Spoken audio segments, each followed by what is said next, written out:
एक ऐसा मंदिर जहां भगवान को सिर्फ पूजा नहीं बल्कि जीवंत रूप में माना जाता है, जहां प्रसाद कभी कम नहीं पड़ता, जहां के कुछ नियम आज भी समझ के बाहर लगते हैं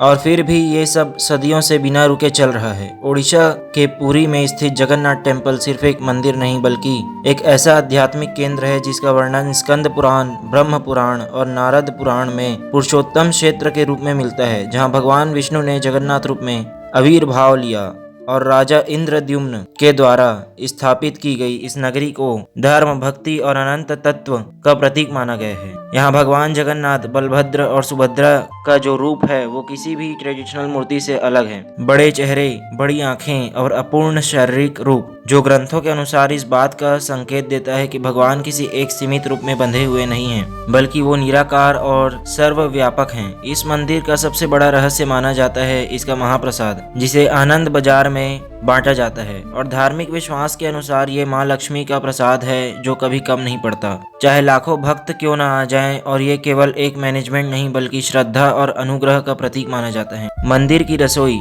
जो दुनिया की सबसे बड़ी रसोई में से एक है, वहाँ मिट्टी के बर्तनों को एक के ऊपर एक रख कर पकाया जाता है और लोग कहते हैं कि ऊपर वाला बर्तन पहले पकता है, जिसे कुछ लोग रहस्य मानते हैं, लेकिन धार्मिक रूप में इसे देव कृपा माना जाता है। मंदिर के शिखर पर हर दिन बदलने वाला झंडा भी एक परंपरा है जिसे लोग हवा के विपरीत दिशा में लहराने से जोड़ते हैं, लेकिन इसे भक्ति और नियम का प्रतीक माना जाता है, जहां हर दिन एक सेवायत बिना किसी सेफ्टी के शिखर पर चढ़कर झंडा बदलता है और ये क्रिया सदियों से बिना रुकावट चली आ रही है। जगन्नाथ रथ यात्रा का वर्णन भी पुराणों में मिलता है, जहाँ भगवान स्वयं अपने भक्तों के बीच आते हैं और ये दर्शाता है कि भगवान और भक्त के बीच कोई दूरी नहीं होती बल्कि एक सीधा संबंध होता है। इसे मंदिर का सबसे गहरा अर्थ शायद उसके रहस्यों में नहीं बल्कि उसके तत्व में छुपा है, जहां हर अनोखी चीज, चाहे वो प्रसाद हो, रूप हो या परंपरा, एक स्पिरिचुअल मैसेज देती है कि सब कुछ लॉजिक से नहीं समझा जा सकता, कुछ बातें अनुभव और श्रद्धा से ही समझ आती है। और शायद इसीलिए जगन्नाथ टेम्पल सिर्फ एक स्थान नहीं बल्कि एक जीवंत परंपरा है जो हमें याद दिलाती है कि भक्ति और विज्ञान एक दूसरे के विपरीत नहीं बल्कि अलग अलग दृष्टिकोण है